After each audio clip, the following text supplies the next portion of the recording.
Yeah. Oh, there we go. We're on. Heyo. Let's see. It looks pretty good. I gotta check the real window here because I don't trust it. No. Oh, it looks like yes. Okay. At least we have some action, people. My God. Yeah. All right.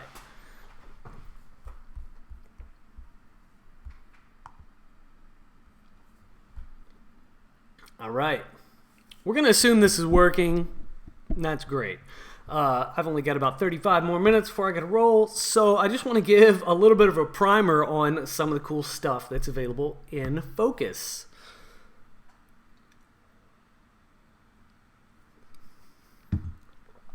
Okay, I'm getting some audio feedback in my ear. Maybe I'll just kill these. Anyhow, so obviously Focus is sort of the evolution of Thesis. That's how I have pitched it to people. And what it is, you know, at its core, it's just another skin for Thesis, but it's actually taking over Thesis, and there's not really going to be a Thesis anymore. It's all going to be Focus. And the reason for that is what I have seen over the last few years is that people are only using the classic responsive skin and doing all sorts of far-fetched customizations to that skin, using that as a base, as sort of the foundation for their site. And although I always built classic responsive with that sort of approach in mind, you know, that being the foundation for any kind of type of customization, it's not the best platform for that. The way the CSS works, the way the design options work, all that stuff, it could all be way better if the only goal was to make this skin the foundation for any type of website. And so that's really what I've tried to do with Focus. I've taken all the stuff I've worked on over the last few years: golden ratio typography, readability, just content presentation styles, all that stuff, basic design options, trying to determine a design system as opposed to like, oh, here's a design, this is what it is, these are the components associated with it, have a field day. Instead of that approach, I'm actually trying to establish a universal design system that can be applied to any website, any type of design. It is not it's not platform specific, it's not design specific, it's principles, a set of principles and values that you can apply to any design, any type of website, and have more efficient customizations, standardized approaches to darn near everything. Anything you want to do, just it's standardizing everything. So an example of where this is beneficial is in, for example, in support. Let's say a customer wants to do X with their design. In the old environment, so with any other WordPress theme or even old Thesis skins, the answer to that question is going to be specific to whatever is currently being used at the time, which means it's not a repeatable landscape. It's sort of idiosyncratic and requires a lot of work. Every situation is a unique snowflake and therefore requires unique attention. That is a really poor way to scale and build anything. So the idea with Focus is that we can create these standardized pathways for doing anything with your website. So if a customer comes to me and says, hey, Chris, I'd like to do this with my design, I can say, okay, there is a best way to do this, and I can share that information. And then I could go in and create a document, like a help document, and say, okay, this is the best way to do this. And I helped this customer with this, and this applies to now hundreds and hundreds of other people. So that means over time, as we use Focus for 3, 6 months, whatever, a year, we're going to have a very robust pipeline of information about how to do anything. It doesn't matter about your snowflake context. You're going to have a lot of good information on how to achieve certain things with your website, which is not currently the case. Everything is idiosyncratic right now, and that's a mess. So anyway, let's dive in and see what let's look at the main parts of focus. We're going to start. There's so much to explore here. We're just going to start with content and presentation right now. So what we're seeing at on this page is just a standard blog view, and I'm only showing 2 posts on this page just for the sake of example. But and I'll actually click through to a different page here to show you even more. Let's see here. Get one with some actual content. We'll just go with this.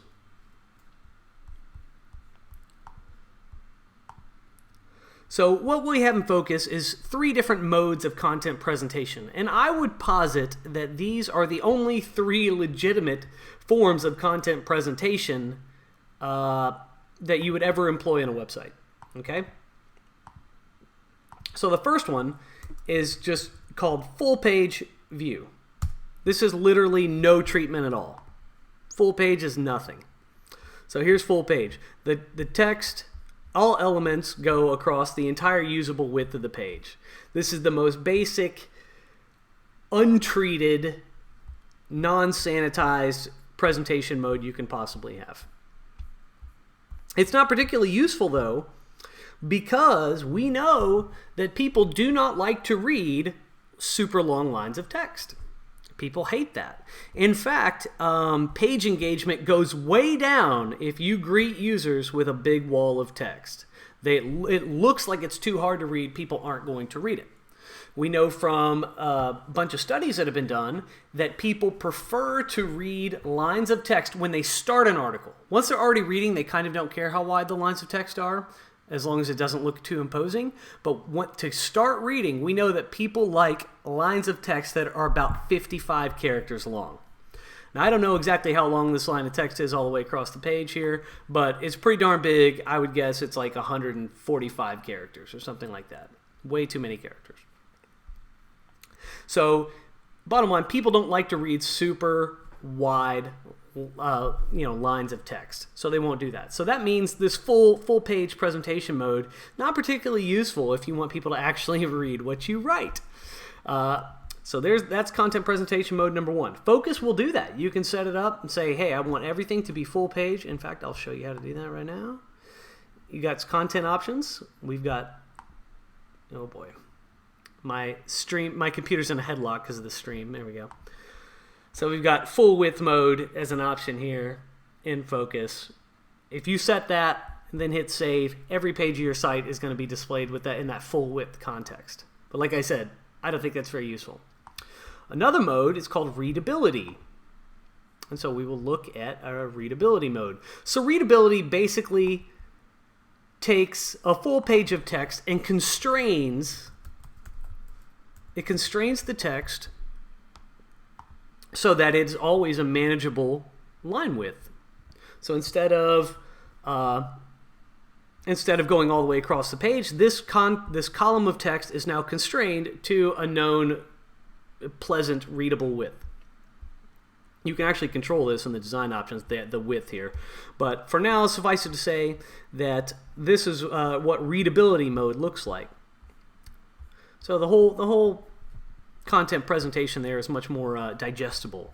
But what you also have that's some bonus features in Focus is big elements span the entire width of the page. If the device is big enough to display this, bigger elements will extend naturally to the edges of the layout. So headlines, post images, if they're bigger than the column of text, they will bleed out the side here. These are subheadlines. This is an H2. If this were longer, if there were more text, it would extend past the boundaries of the text there. Same goes for the H3. That's an H2. This is an H3. That would extend it beyond the boundary as well. You can extend any element you want. So like, let's say you're making a post and you want to extend an element all the way across. Maybe you have a table full of data, something that needs more width or could use more width. There is a special class, just one class in Focus. It's called Extend. You can extend any element. Right now, this is something that is applied manually, but I'm going to be making hopefully a Gutenberg block to make this easy. So here I just extended this element, boom, and now this element extends beyond the regular column of text. That's pretty cool. A little bit of flexibility there. This image is centered in an extended block. So what this is just to show you how to center something. If you want to center an image, this shows that it's possible.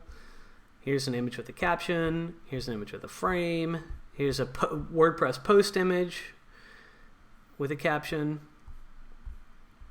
Another one with a caption that's not extended. And so there you go. So that is readability styling.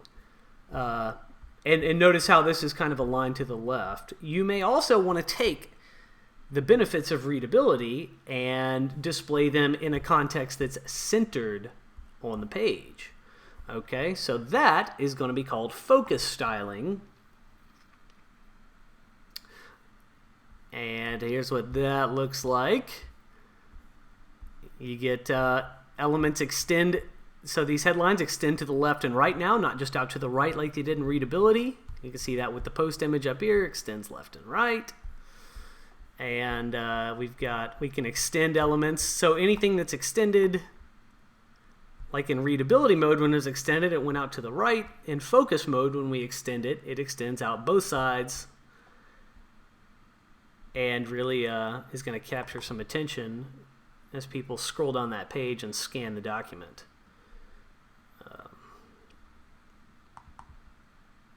Trying to extend this, but my browser is incredibly slow. Boom, there we go. So we've extended that out the left and right. So that's fun. So we've got some cool content presentation styles available with Focus. So let's go back. So what else is cool about Focus? So not only do we have some cool content presentation styles, we have a ton of decisions. Every decision in the base skin here is made in favor of performance, and also with this idea that Google and other search engines are moving to mobile-first indices, meaning that basically whatever content is available on your mobile site is what they consider to be your actual website, and that's how they're going to rank you in the search engine results pages. And what's important about this is that the way we've approached responsiveness, particularly with like the WP Touch plugin, if you just added this to your site because your theme wasn't fully responsive or whatever, that content on mobile is drastically different than what happens if you view your site on desktop. And so that mismatch between mobile and desktop is going to negatively affect the rankings of those sites. But another aspect of this that I find very interesting is that when we talk about mobile-specific stuff, for example, with a navigation menu like this one, what we often see is tweaks made for mobile environments that are actually heavier than whatever is there for a desktop environment. So, for example, a navigation menu, this navigation menu requires no JavaScript, no nothing on desktop.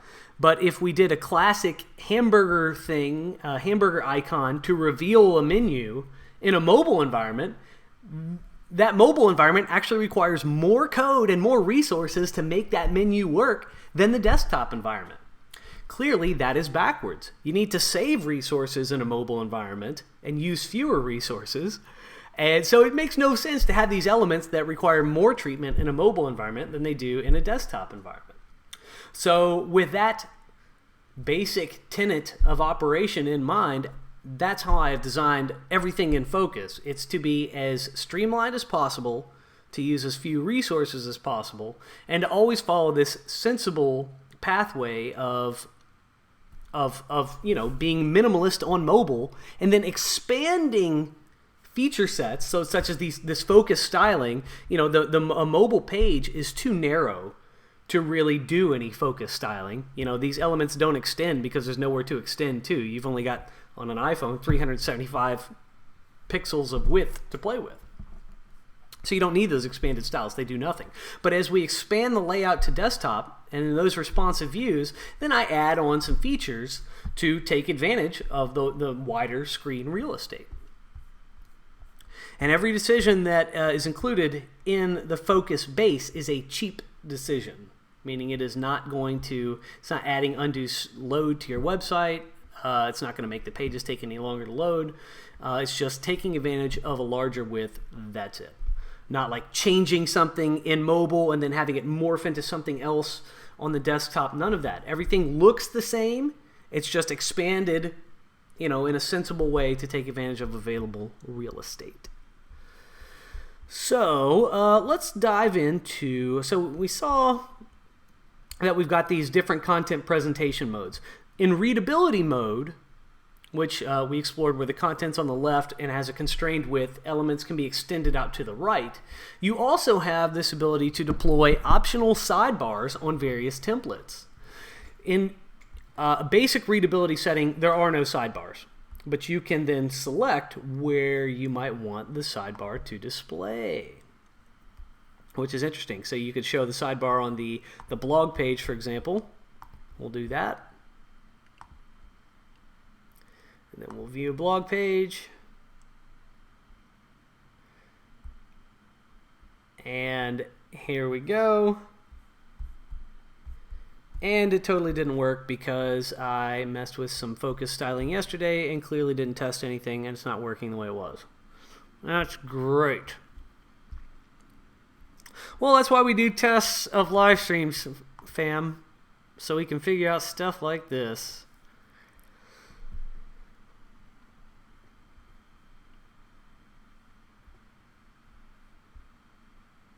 Oh, there's no space. Oh my goodness, that didn't work either. Wow, okay. Well, got some stuff to fix.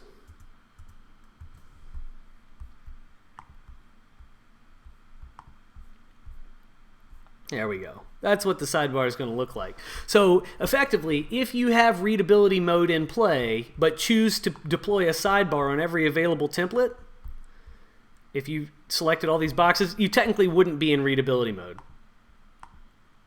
I don't know if that makes sense, but readability technically is when the content spills out beyond the boundaries of the column of text. If there's a sidebar here, obviously nothing can spill out, so everything's going to be contained within that one column. Pretty basic. This is the content sidebar layout everybody's used to.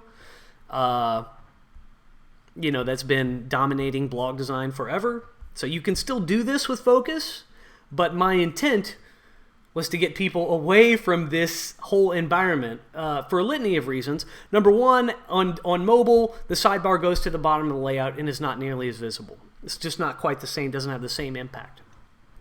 Number two, we know from eye tracking studies that their eyes follow the page in an F-shaped pattern. So this would be the top of the F across the top here, and then there's like the little hook on the F as people kind of get down into the content, but really their eyes stay to the left and dart out to the right.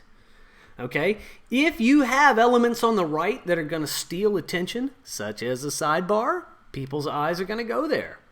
And that means they're not going to be focused on your content. So you really have to ask yourself, what's the goal of this page? If the goal of this page is to get people to look at the sidebar, well, why is it a secondary element like a sidebar, number one? And number two, maybe I don't want people doing that. Maybe I want people focused on my content, not on this, this distraction box is essentially what a sidebar is. So it's just something to think about. The only reason I included this functionality in Focus, and it's it's dynamic, it works great. It'll do what you need if you really want to have a sidebar. But the only reason I included it was so people wouldn't complain, because they'll get, I tell them I could just do all these presentations, say everything's a one column layout, and they still say, hey, where's my sidebar? So I'm really accommodating that for the people who just can't let go. But my intent, my hope is that people will let go after using focus styles and readability styles and seeing the benefits of that and realizing that this disparate display thing between mobile and desktop views, let's get away from that. Let's try to do the same thing. Let's just expand the design a little bit to make use of available real estate in a constructive way, not a potentially destructive way, like a sidebar is destructive to users' attention. I'm trying to engender a mindset shift here, but I did not feel like I was going to be able to do that if I didn't have the ability to convey a sidebar, because some people are just going to be holding on to these old conventions. It's the cold dead hands thing. Anyway, you can do a sidebar. I don't think you should. So you got those, basic presentation modes, control over the default items in your sidebar. No problem.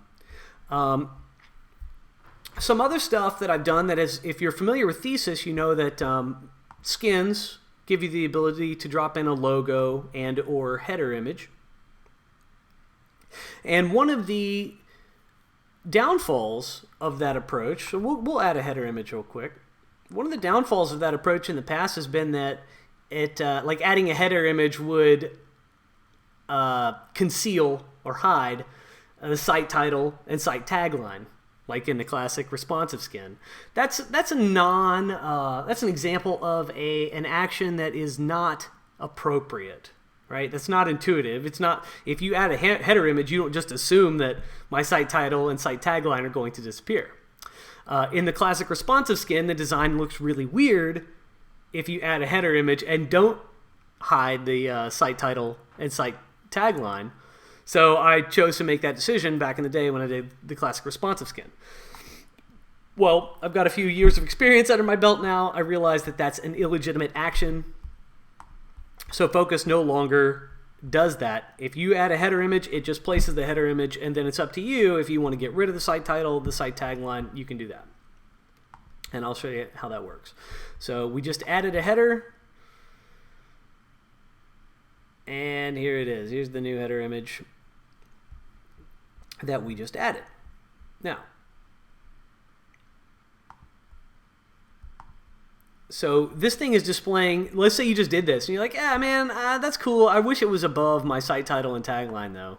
Well, now we can do this. We were not able to do this before, but I've added some display filters to Focus that makes it easy to move around stuff like this. So we can actually change the header image location. These are the two default values. These are actually extensible. So like if someone came to me and said, well, Chris, I want this in my footer or something ridiculous, I could add that programmatically and give a user those options without them having to go and change any templates or do anything that is scary technically. I can convey extra options to people's sites through stuff like this. So that's very nice. It's good for support, good for users because they don't have to dabble with stuff that's a little bit scary. So also with Focus, we've got this full width nav menu. Let's see if I can show you the responsive stuff with it.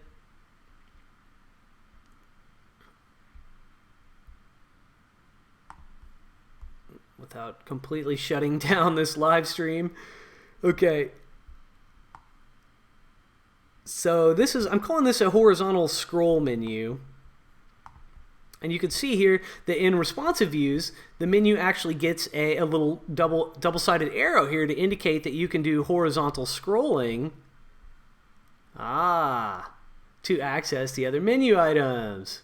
I think this is pretty cool. This is not something I've seen in any other WordPress thing. I'm not saying it hasn't happened before, but I'm saying this is not where people's heads are at. People's heads are stuck in this place where we use a hamburger icon to conceal the menu, and then a mobile user is going to click on that to reveal the navigation menu. This is worth talking about because it makes a lot of that design conceit makes a lot of assumptions. Number one, I've already touched on this. It's backwards. It requires more resources and more tweaks for mobile than it does for desktop, and that's super weird. Also, it creates a big disparity between the code needed for desktop versus the code needed for mobile, which means that you're doing a lot of tweaks with media queries and responsive design to go from one shape of menu to another. Very inefficient. It's just not the right way to do it. It's just weird that it's one thing, it's a nav menu, but we really have two completely separate treatments of it depending on how and where it's being viewed. And that's weird. That's not right. From an efficiency standpoint, there's something broken with that model. So this model, this horizontal scrolling nav, keeps everything in the same place, keeps all widths relative, like the size of this nav bar and its position is all the same. Some menu items are always going to be visible, which is a bonus. You know, in this case, I've got 4 brief items on there, so you can see most of them. If you look at performance of navigation menus, here's what you'll find. The first item on the left, in countries that read left to right, the first item on the left is usually the most popular. If the first item is not the most popular, it's because one other item is more interesting, and that item is About Me. Why do you think About Me is so popular? Well, it's the Wizard of Oz effect. On the internet, we want to see who's the man behind the curtain is when we visit a website. That's usually the number one question people ask. We want to humanize. We're dealing with this document on the web. We want to feel like we're interacting with a human. That's why About Me is so popular. So the point is, usually only the first few links are the highest value links in a nav menu. The front left link is the most popular. About Me is the next most popular. And then you have varying degrees of diminishing effectiveness on all the other links. So the fact that you can see the first 4 is pretty key here, or however many it is, depending on how wide your menu items are. So that's key. There's an indication that you can scroll to reveal the other items, which is nice. And then this type of setup also makes you want to ask the question, do I need all these items in my menu? Is this the most beneficial setup possible? These are good questions to ask. What we generally find, like I said, is that there's diminishing levels of effectiveness with menu items. Psychologically, we know that we don't want to give users that many options or they won't take any action at all. So this just speaks to a lot of good headspaces here regarding how we present our sites to visitors. We want to make our sites work frictionlessly with prevailing user psychology. And prevailing user psychology, the stuff that matters, don't give users too many options. So don't give a bunch of links, don't have a sidebar, don't have all this stuff. All that is producing haphazard randomness in terms of where people go on your site, and it's not driving traffic around effectively. And it's diminishing their attention span on any particular page. So don't give users too many options. Another thing that we've learned from a lot of mobile data is that if people don't see something, it basically doesn't exist. So even though you might say, well, there's a hamburger icon to reveal a menu and everybody knows what this means. Number one, not everybody knows what that means. Everyone in your space does because you're an internet nerd. But not everyone who accesses websites is an internet nerd. Number two, if it's out of sight, it's out of mind. And that's just the facts. If you're one click away, well, then you've just cut off a huge percentage of people who would ever see that. I would rather have a scenario where at least some of my hardest hitting menu items are visible to a mobile user. This is better than having a hamburger icon and having every menu item one click away. This is 0 clicks. These top 4 items are 0 clicks away right now on this view. And then the rest of the items are a simple horizontal scroll away, as indicated by the double arrows. So that solves a couple of those problems. Another problem this solves, this arrangement, is that the code to deliver this on mobile, like the responsive stuff for this, is almost nil. There's very, very little. It's really just to get this side-scrolling behavior, which is about 5 very short lines of CSS, and then there's this double-sided arrow. So that presentation and managing that presentation is just a few more lines of CSS. This is the slimmest way to present a navigation menu that is actually going to be effective. All right. So we'll go back to our regular view. See, y'all can see that. All right. There we go. So that's another little benefit I like. Remember, this page was all jacked up. I need to fix that. Let's see what else we got. So we've got, I'll go back and show a landing page template. So I've got a landing page template in this called the Focused Landing. And I really like this. It's got no nav, no header, no footer, no nothing. It is just content. It's content presented in focus style. And I've extended some stuff here to show you how this works. But this is the ultimate landing page. You just deploy this and boom, you've got all these awesome styles available for use. You've got a page that is completely streamlined with zero distractions and, just beautiful text styles. Beautiful content presentation styles. You're going to look awesome. You're going to look great on mobile devices, and it's going to provide you with some awesome display features on desktop devices as well. So the Focused Landing page, as I'm calling it, pretty great. You'll benefit from that if you roll out sales pages, call to action stuff like email list signups, webinar registrations, whatever it is. The basic page templates available in Focus. You have the core WordPress loadout, a blog style page or home page. We've got single, which is posts for any posts that you create in WordPress. Pages, a front page for when you're using a static home page, a 404 page, which is not super common among other themes, but Focus handles that, allows you to select a page from your WordPress content database to serve as your 404 page, which is cool. And then we've got a basic archive page, and then we've got a focus style page. So even if you're using the readability content setting on all your pages, but you have a specialty page that you want to present in Focus format, you can do that by deploying the Focus custom template wherever you want, on any post or page in your WordPress installation. You've got a full post and full page template that do that full text all the way across the page presentation style. Even though I've said that that's not the right way to do it, and I would never do this myself, there's people who don't care about my advice, and that's what they want. They expect the stuff to go all the way across the page, so you got a full post and full page template to handle that. And these controls here, these are called display options, Focus Skin display options. You've actually got finite control over what appears in any post or page. Your byline, author, date, avatar, number of comments, categories, all that stuff, featured image. You've even got a handy text box for like putting an email form or whatever after posts, pages, so your full page, full post, they'll still respect your preferred design settings for posts or pages within the WordPress environment, which is pretty nice. Got all sorts of different presentational styles for you to dive into, and some cool features there. We'll go in deep dive into some of those other features in a different broadcast because I got to wrap this one up. Another cool thing, I've actually modified the thesis core to convey more options to this this content options page in your WordPress admin. So something that's nice, let's see here, let's go back to the main blog page, which is still displaying all effed up, I realize, but like, let's say here, see how it says published? So this is the post date, and it says published before the date. Well, let's say we don't like that text or we want to change it.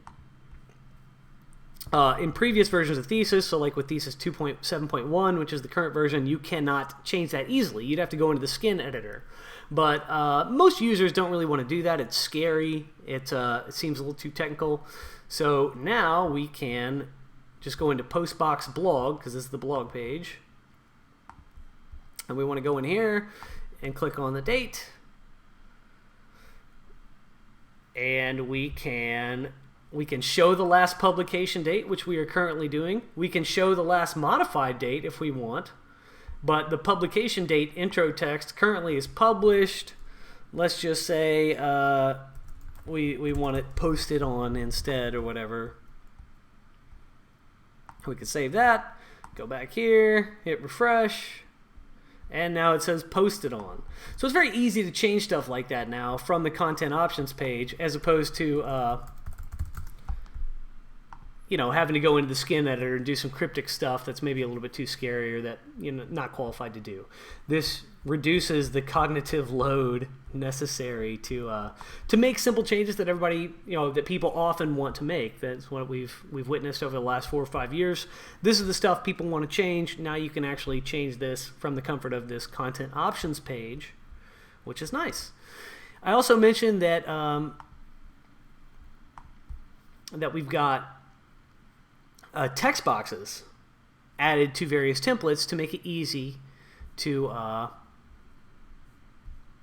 add things like email opt-ins or just some whatever text. If you want to promote something, maybe you wrote a book and you want to promote your book at the bottom of each page, you've got these text boxes scattered around various templates in key locations. So what you can do now is you can just go here after post. You can go right in here, paste whatever code you want,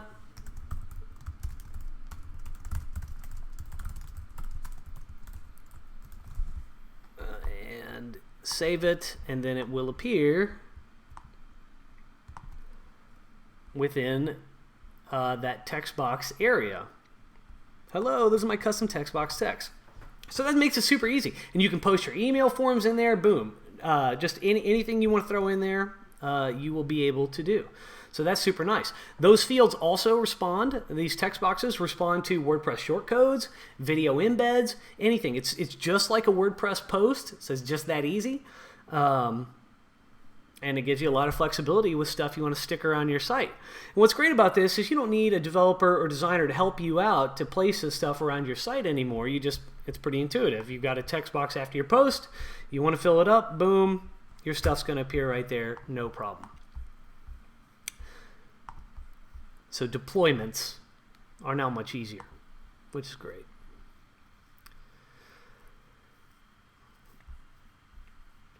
And then there's lots of design options and a whole design options system as well. And I'm going to go into that in the next broadcast. That'll probably be the next one I do for Focus. But for now, the purpose of this one today was just to introduce you to the content presentation styles that are really kind of the backbone of the Focus design, the base design, and the reasons behind the decisions that have been made. And also kind of to show off that new style of nav menu a little bit, which I really like. So anyway, we will return maybe later today, maybe tomorrow, we'll see. And I will cover lots more aspects of Focus for you guys, all right? If you watch this, thank you for following along, and I'll see you soon.